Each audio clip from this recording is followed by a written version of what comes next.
जय गुरु जी, शुक्राना गुरु जी, अनंतम अनंतम शुक्राना गुरु जी, लख लख बार शुक्राना गुरु जी। गुरु जी के चरण कमलों में मेरा कोटि कोटि प्रणाम। संगत जी, जैसे ही सुबह होती है और जब हम नींद से उठते हैं और गुरु जी के सत्संग हमारे पास आते हैं, वो हमारा सबसे अच्छा पल होता है। और हमारा ये नसीब होता है कि गुरु जी से हमारा इतना अच्छा कनेक्शन है कि जैसे ही हमारी आंखें खुलती हैं और सत्संग हमारे पास आते हैं और हमारे दिन की शुरुआत गुरु जी के सत्संग के साथ होती है। सत्संग सुनना इसलिए ज़रूरी है क्योंकि आज की इस दुनिया में हम पूजा पाठ करने के लिए टाइम नहीं निकाल पाते। हमारे पास इतना वक्त नहीं होता है कि हम भगवान के लिए थोड़ा सा टाइम निकाल सकें। कभी कभी हम जल्दी जल्दी में ऑफ़िस चले जाते हैं, घर के कामों में लग जाते हैं और हमें ध्यान ही नहीं रहता। तो सत्संग के माध्यम से गुरु जी हमें बहुत सारी ब्लेसिंग्स देते हैं, बहुत सारा आशीर्वाद देते हैं और बड़ी बड़ी मुश्किलों को चुटकियों में हल कर देते हैं। तो सत्संग पूरा ज़रूर सुने। यह हमारा सौभाग्य है कि यह सत्संग हम तक आया है। चलिए सत्संग को स्टार्ट करते हैं। ओम नमः शिवाय, शिवजी सदा सहाय। ओम नमः शिवाय, गुरु जी सदा सहाय। संगत जी, यह सत्संग गुरु जी की बेटी अनन्या खन्ना आंटी जी का है। उसमें उन्होंने अपने साथ हुए गुरु जी के अनुभव को साझा किया है, जिसे मैं आपको पढ़कर सुनाने वाला हूँ। बहुत ही प्यारा सत्संग है, बहुत ही डिवाइन सत्संग है, पूरा ज़रूर सुनिएगा। आंटी जी कहती हैं, मेरे पिता के पास नौकरी नहीं थी और हम बहुत आर्थिक तंगी का सामना कर रहे थे। इस कारण मेरी माँ और पिताजी में बहुत झगड़ा होता था। स्थिति दिन प्रतिदिन बिगड़ती जा रही थी। उस समय मुझे अपनी माँ की बहन या मौसी से गुरुजी के बारे में पता चला। उन्होंने बताया कि कैसे गुरुजी की कृपा से असंख्य लोगों की मदद हुई है। परिणाम स्वरूप मैं वास्तव में बड़े मंदिर जाना चाहती थी। मुझे 9 जून 2013 को मौका मिला जब मैं अपनी नानी के घर पर रह रही थी। मैंने चाय, जल और लंगर प्रसाद लिया और मुझे गुरुजी से जुड़ाव महसूस हुआ। मैं मंदिर में शांति से थी। मैं सोचती रही कि क्या गुरुजी मेरे परिवार और मेरी मदद करेंगे।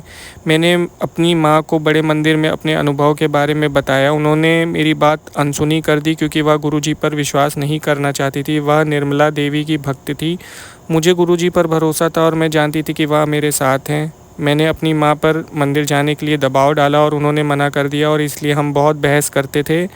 वह सोमवार को बड़े मंदिर गई लेकिन दुखी होकर वापस आई। उसने कहा कि उसे गुरुजी पर विश्वास नहीं है और वह मंदिर वापस नहीं जाएगी, लेकिन गुरुजी के पास चीज़ों को सुलझाने का अपना तरीका है। 1 साल बाद 2014 में मेरी माँ की सड़क दुर्घटना हुई। गुरुजी की कृपा से वह बच गई। केवल उसका हाथ फ्रैक्चर हुआ। उसके ठीक होने के बाद वह मंदिर गई जहाँ वह खूब रोई। उस दिन के बाद से वह रोज़ाना यूट्यूब पर गुरुजी का सत्संग सुनने लगी और जल्द ही गुरुजी की सच्ची भक्त बन गई। मेरी माँ और मैं वास्तव में गुरुजी का सत्संग आयोजित करना चाहते थे, लेकिन वित्तीय समस्याओं के कारण हम अपने घर पर सत्संग आयोजित करने में असमर्थ थे। हम एक कमरे के घर में रहते थे और जानते थे कि वहाँ सत्संग आयोजित करना व्यवहारिक नहीं होगा। लेकिन फिर हमें एक सोशल मीडिया साइट पर एक सत्संग मिला जिसमें बताया गया था कि कैसे एक भक्त जो हमारी तरह ही कई सीमाओं का सामना कर रहा था, सत्संग आयोजित करने में सक्षम था। यह गुरुजी की ओर से हमारे लिए एक संकेत था। जल्दी ही गुरुजी की कृपा से हमने 1 जुलाई 2016 को अपने घर पर एक सत्संग आयोजित किया। अविश्वसनीय रूप से उस दिन से हमें किसी भी वित्तीय समस्या का सामना नहीं करना पड़ा। वास्तव में हम अपने एक कमरे के घर से एक बड़े कमरे में शिफ्ट होने में सक्षम थे। हम नया फर्नीचर भी खरीद पाए।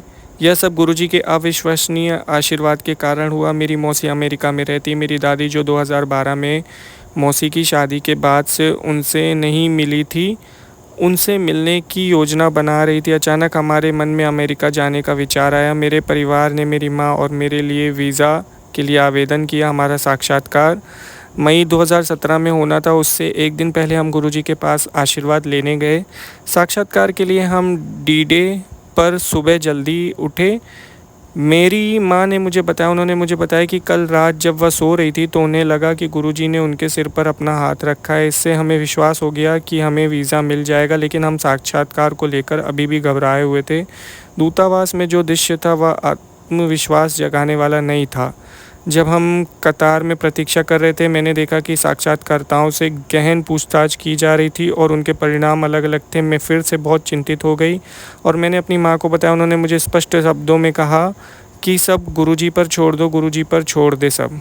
और निश्चित रूप से सब ठीक रहा। जब हमारी बारी आई तो हमसे बहुत कम सवाल पूछे गए और हमारे वीज़ा स्वीकृत हो गए। पूरी प्रक्रिया में लगभग 15 मिनट लगे। गुरुजी की कृपा के बिना यह संभव नहीं हो सकता था। आज मैं अमेरिका से सत्संग लिख रही हूँ।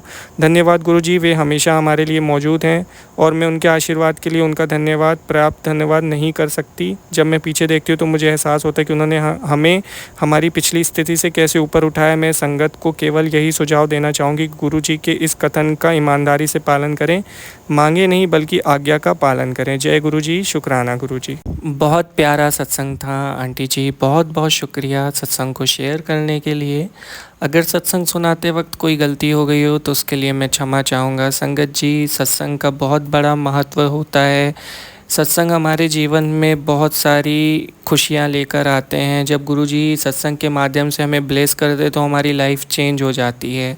आज जिसके पास ये सत्संग गया है, जिसने भी यह सत्संग सुना है, उसकी लाइफ चेंज होने वाली है। मेरा ये विश्वास है कि गुरुजी हमें सत्संग के माध्यम से बहुत सारी ब्लेसिंग्स देते हैं और जब हम गुरुजी के सामने अपनी परेशानियां रखते हैं तो एक चमत्कारिक रूप से उनका हल हो जाता है। हमें पता भी नहीं चलता कि कब हम उस परेशानी से निकल गए।